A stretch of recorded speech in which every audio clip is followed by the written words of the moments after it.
በጫት ውስጥ የሚገኝ ሱስ የሚያስይዝ ኬሚካል ምን ተብሎ ይጠራል? ሀ ኒኮቲን፣ ለ ኢታኖል፣ ሐመርሃ ካቴኒን፣ መ ኮካይን። ጤና ይስጥልን። ይህ የግንቦት ወር 2018 ዓ.ም የስድስተኛ ክፍል አካባቢ ሳይንስ ሞዴል ፈተና ክፍል 2 ነው። ትናንትና ክፍል 1 አቅርበናል። ይሄ የዛ ተከታይ ነው። ጥያቄ ቁጥር 21 ተማሪ ሮቤል አንድን ሀገር በካርታ ላይ ለማሳየት ከ15 ዲግሪ ደቡብ ኬክሮስ እና 45 ዲግሪ ምስራቅ ኬንትሮስ መጠኖችን ተጠቅሟል። ይህ ሀገር በምን አይነት ክልል ውስጥ ይገኛል? ሀ ሰሜን አፍሪካ፣ ለ ደቡብ አፍሪካ፣ ሐመርሃ ምዕራብ አፍሪካ፣ መ ምስራቅ አፍሪካ።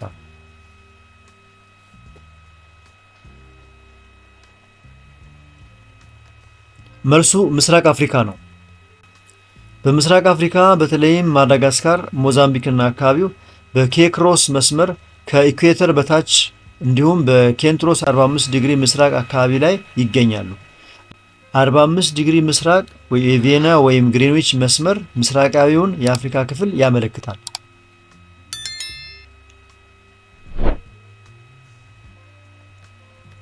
22ኛ ማርታ ከኢትዮጵያ ተነስታ ወደ ደቡብ አቅጣጫ ስትጓዝ በመጀመሪያ የምታገኘው የምስራቅ አፍሪካ ሀገር የትኛውን ነው? ሀ ኤርትራ፣ ለ ጅቡቲ፣ ሐመርሃ ኬንያ፣ መ ታንዛኒያ።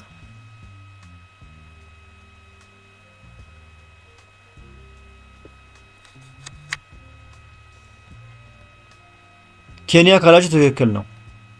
በካርታ ላይ የኢትዮጵያ ቀጥታ የደቡብ ጎረቤት ሀገር ኬንያ ናት። ስለዚህ ወደ ደቡብ ስትጓዝ መጀመሪያ የምታገኘው ሀገር ኬንያን ነው። እንቀጥል። ጥያቄ ቁጥር 23 ከሚከተሉት ውስጥ በአፍሪካ ካርታ የምስራቅ አፍሪካን ፍጹማዊ መገኛ የሚያመለክተው የቱ ነው? ሀ ከ18 ዲግሪ ሰሜን እስከ 27 ዲግሪ ደቡብ ኬክሮስ እና ከ22 ዲግሪ ምስራቅ እስከ 52 ዲግሪ ምዕራብ ኬክሮስ፣ ለ ከ18 ዲግሪ ሰሜን እስከ 27 ዲግሪ ደቡብ ኬክሮስ እና ከ22 ዲግሪ ምስራቅ እስከ 51 ዲግሪ ምስራቅ ኬንትሮስ፣ ሐመርሃ ከ15 ዲግሪ ሰሜን እስከ 38 ዲግሪ ደቡብ ኬክሮስ እና 24 ዲግሪ ምስራቅ እስከ 54 ዲግሪ ምዕራብ ኬንትሮስ፣ መ ከ22 ዲግሪ ሰሜን እስከ 51 ዲግሪ ኬክሮስ እና 18 ዲግሪ ሰሜን እስከ 28 ዲግሪ ምዕራብ ኬንትሮስ።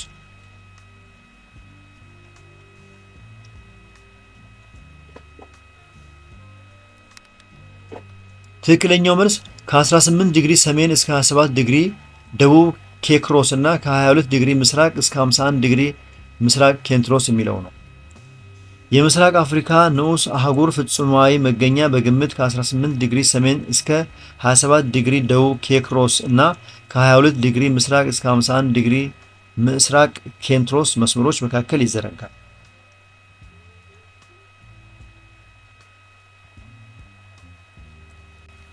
ጥያቄ ቁጥር 24 ከሚከተሉት ውስጥ ተመራማሪዎች ስለተለያዩ በሽታዎች መከሰት ትንበያ ለመስጠት የሚያስችላቸው የካርታ መተግበሪያና መፈለጊያ የሆነው የቱ ነው? ሀ ጎግል እርዝ፣ ለ ጎግል ካርታ፣ ሐመርሃ ንድፈ ካርታ፣ መ ጂፒኤስ።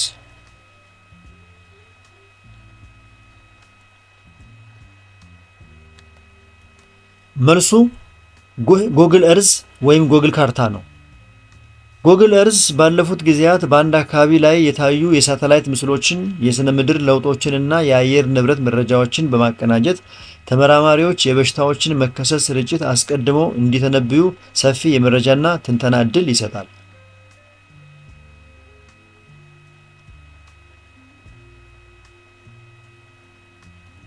ጥያቄ ቁጥር 25 ከሚከተሉት ውስጥ በትክክል የደም አይነቱንና ተግባሩን አጣምሮ ያልያዘው የቱ ነው?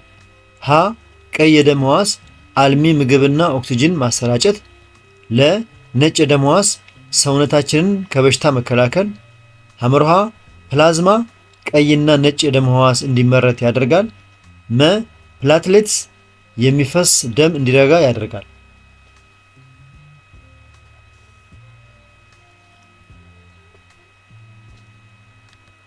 መልሱ ፕላዝማ ቀይና ነጭ የደም ሕዋስ እንዲመረት ያደርጋል የሚለው ነው።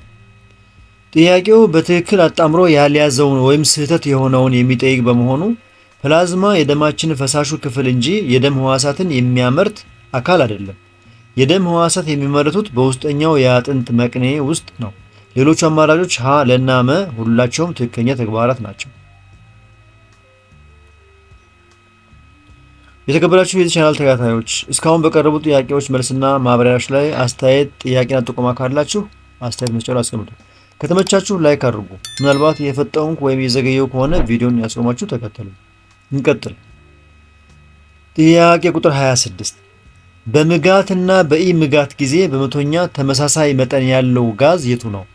ሀ ናይትሮጅን፣ ለ ኦክሲጅን፣ ሐመሮሃ ካርቦን ዳይኦክሳይድ፣ መ የውሃ ትነት።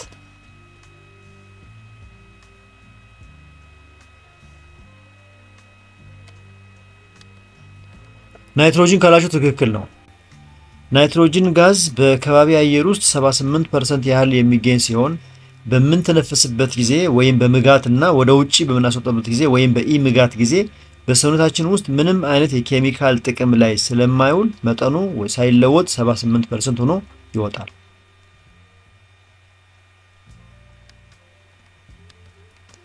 27ኛ ከሚከተሉት አንዱ የውሃ ዘር ድብልቅ ምሳሌ ነው። ሀ ወተት፣ ለ ውሃ፣ ሐመሮሃ ደም፣ መ አየር።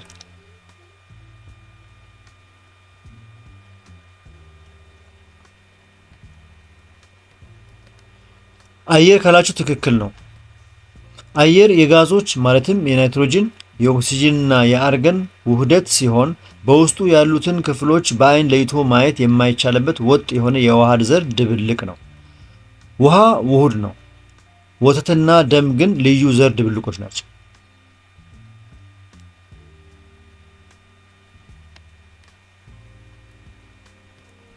28ኛ ከሚከተሉት ውስጥ ስለ ጉልበት ምንጭ ትክክል ያልሆነው የቱ ነው? ሀ የጉልበት ምንጭ የሚታደሱና የማይታደሱ ናቸው። ለ ጉልበት ማለት የቁስ ምሳሌ ነው። ሐመርሃ የፀሐይ ብርሃን ዋና የምድራችን የጉልበት ምንጭ ናት። መ ጉልበት ከአንድ የጉልበት አይነት ወደ ሌላ የጉልበት አይነት ይቀየራል።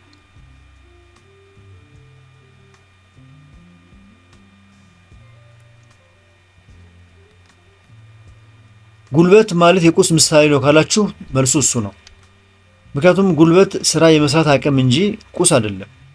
ቁስ ክብደትና መጠን ወይም ቦታ የሚይዝ ያለው ነገር ሲሆን ጉልበት ግን እነዚህን ባህሪያት አያሟላም። ስለዚህ ለስህተት የሆነ አረፍተ ነገር ነው ማለት ነው።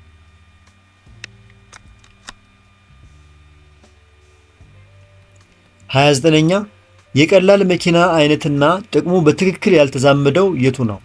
ሀ ዛፍ ቆራጭ ዛፍ ለመቁረጥ ሽብልቅ፣ ለ ተማሪ ባንዲራ ለመስቀል ዘንባይ ወለል፣ ሐመርሃ መካኒክ ብሎን ለማጥበቅ መፍቻ፣ መ አናጢ ሚስማር ለመንቀል መፈንቅል።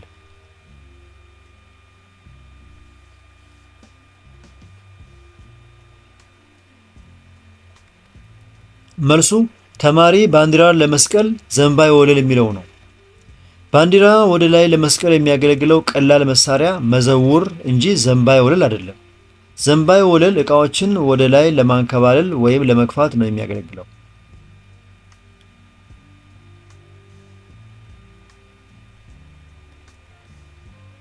የተከበራችሁ የዚህ ቻናል ተከታታዮች እስካሁን በቀረቡ ጥያቄዎች መልስና ማብራሪያዎች ላይ አስተያየት፣ ጥያቄና ጥቆማ ካላችሁ አስተያየት መስጫው ላይ አስቀምጡ። ከተመቻችሁ ላይክ አድርጉ። ሌሎቹ እንዲያገኙት ከፈለጋችሁ ሼር አድርጉላቸው። በዚህ ቻናል ላይ የተለያዩ የስድስተኛ ክፍል የሚኒስትሪና ሞዴል ጥያቄዎች ስለሚገኙ በብዛት እነሱ በቀላሉ እንዲደርሷችሁ ከፈለጋችሁ ቻናሉን አሁኑ ሳብስክራይብ አድርጉ። እየፈጠንኩ ወይም የዘገየው ከሆነ ቪዲዮን ያስቆማችሁ ተከተሉ። እንቀጥል። ጥያቄ ቁጥር 30 በምስራቅ አፍሪካ ከሚገኙ የአየር ንብረት ክልል ውስጥ የሽግግር ቀጠና በመባል የሚታወቀው የቱ ነው? ሀ የሳር ምድር ሞቃታማ የአየር ንብረት ክልል፣ ለ የሐሩር ሞቃታማ የባህር ዳርቻ፣ ሐመርሃ የበረሃ የአየር ንብረት ክልል፣ መ የደጋ የአየር ንብረት ክልል።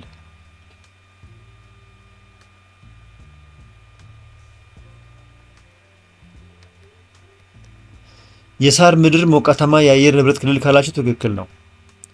የሳቫና ወይም የሳር ምድር ሞቃታማ የአየር ንብረት ክልል በዝናባማው የሐሩር ደን እና በደረቃማው የበረሃ የአየር ንብረት ክልል መካከል የሚገኝ በመሆኑ የሽግግር ቀጠና በመባል ይታወቃል። እንቀጥል። ጥያቄ ቁጥር 31 ከሚከተሉት ውስጥ የተፈጥሮ ሀብት ያልሆነው የቱ ነው? ሀ እጽዋት፣ ለ መኪና፣ ሐመርሃ እንስሳት፣ መ ውሃ።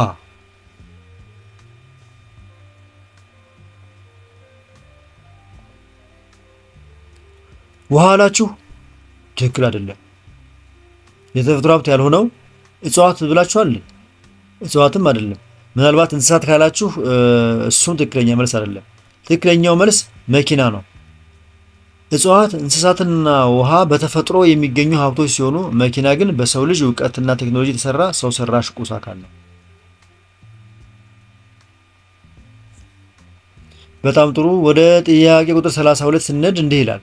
ወፍራም ጠንካራና ረዣዥም ግንድ ያላቸው የዛፍ አይነት ውስጥ የማይመደበው የቱ ነው? ሀ ዝግባ፣ ለ ዋንዛ፣ ሐመርሃ አጋም፣ መ ባህር ዛፍ።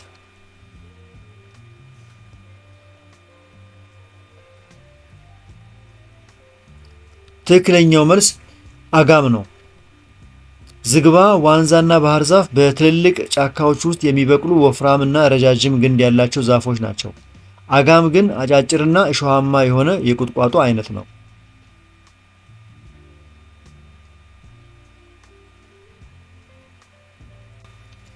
33ኛ በምስራቅ አፍሪካ ውጤታማ የሐይቆች አጠቃቀም ላይ ተግዳሮት የሆነው የቱ ነው?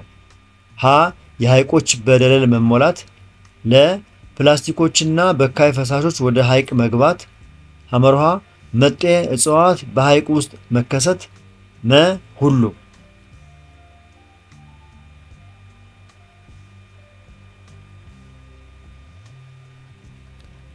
መልሱ ሁሉም የሚለው ነው። የአፈር መሸርሸር የሚያስከትለው በደለል መሞላት፣ የከተማና የኢንዱስትሪ በካይ ፈሳሾች መበከል እንዲሁም እንደ እምቦጭ የመሰሉ መጤ አረሞች ወይም እጽዋት መከሰት በምስራቅ አፍሪካ ሐይቆች ላይ የተጋረጡ ዋና ዋና ተግዳሮቶች ናቸው።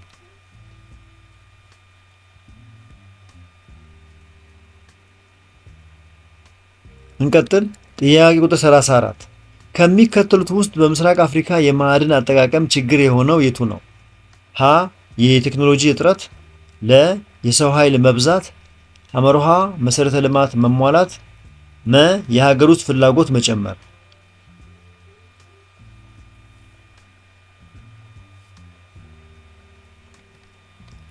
የቴክኖሎጂ እጥረት ካላችሁ ትክክል ነው። ማዕድናትን ከከርሰ ምድር በሰፊው አውጥቶ ለኢኮኖሚ ጥቅም ለማዋል ዘመናዊ ማሽነሪዎችና የቴክኖሎጂ አቅም ያስፈልጋል።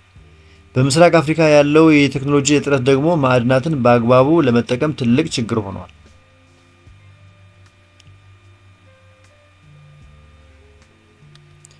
ጥያቄ ቁጥር 35 ኑቢያውያን ከግብፅ ባርነት ነፃ ከወጡ በኋላ ያቋቋሙት መንግስት ማን ይባላል? ሀ የሜሮይ መንግስት፣ ለ የኩሽ መንግስት፣ ሐመርሃ የአክሱም መንግስት፣ መ የዛግዌ መንግስት።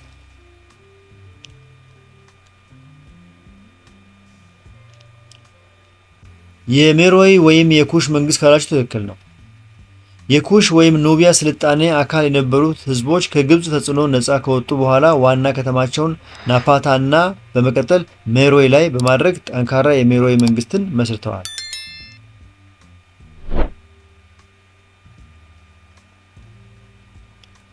ጥያቄ ቁጥር 36 የአስመራ ከተማ በዩኔስኮ ታሪካዊ ከተማ በመባል በዓለም ቅርስነት የተመዘገበችበት ምክንያት ምንድን ነው? ሀ በዕድሜ ጠገብ ህንፃዎቿ፣ ለ ከኢትዮጵያ ስለተገነጠለች፣ ሐመርሃ በጣሊያን ቅኝ ግዛት ስለተገዛች፣ መ የአክሱም ሐውልት መገኛ ስለሆነች።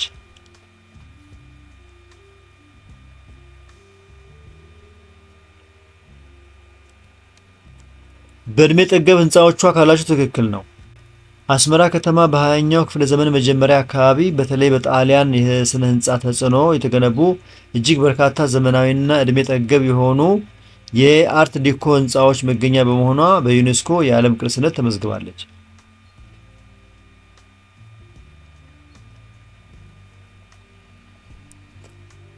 በጣም ጥሩ።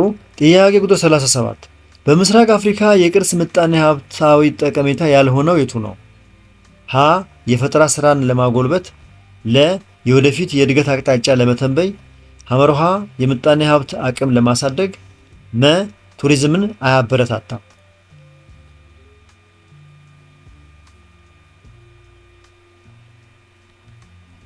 መልሱ ቱሪዝምን አያበረታታም የሚለው ነው። ቅርሶች በርካታ የውጭና የሀገር ውስጥ ቱሪስቶችን በመሳብ የሀገርን ቱሪዝም ዘርፍ በከፍተኛ ሁኔታ ያበረታታሉ። ስለዚህ ቱሪዝምን አያበረታታም የሚለው አረፍተ ነገር ስህተት ወይም ጠቀሜታ ያልሆነ ነው ማለት ነው።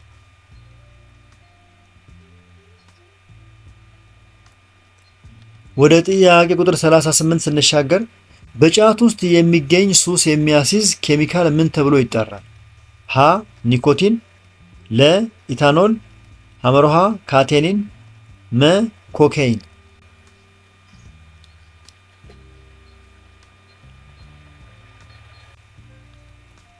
መልሱ ካቴኒን ነው።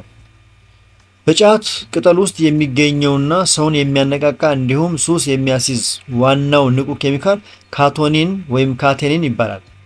ኒኮቲን የሚገኘው በትንባሆ ውስጥ ነው። ኢታኖል ደግሞ በአልኮል ውስጥ ይገኛሉ።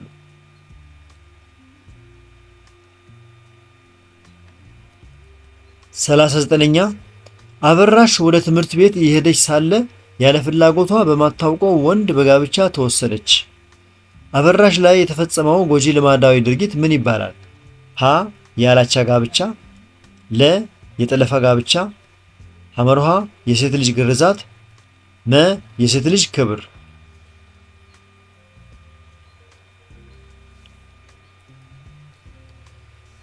የዚህ ጥያቄ ትክክለኛው መልስ የጠለፋ ጋብቻ የሚለው ነው። አንዲት ሴት ልጅ ያለ ፍላጎቷና ያለ ወላጆቿ ስምምነት በመንገድ ላይ ወይም በግዳጅ ተይዛ ለጋብቻ የምትወሰድበት ድርጊት የጠለፋ ጋብቻ የሚባል በጣም ጎጂ ልማዳዊ ድርጊት ነው።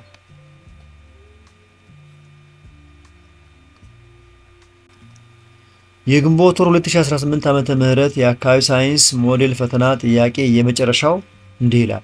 ከሚከተሉት ውስጥ ድርቅን ለመቋቋም የማያገለግል አገር በቀል ዘዴ የቱ ነው? ሀ እህልን በጎተራ መርጎ ማስቀመጥ፣ ለ ዘመናዊ የአስተራረስ ዘዴ መጠቀም፣ ሐመርሃ በረጅም ጊዜ የሚደርሱ የሰብል አይነት መዝራት፣ መ የውሃ ሀብትን ማቆር።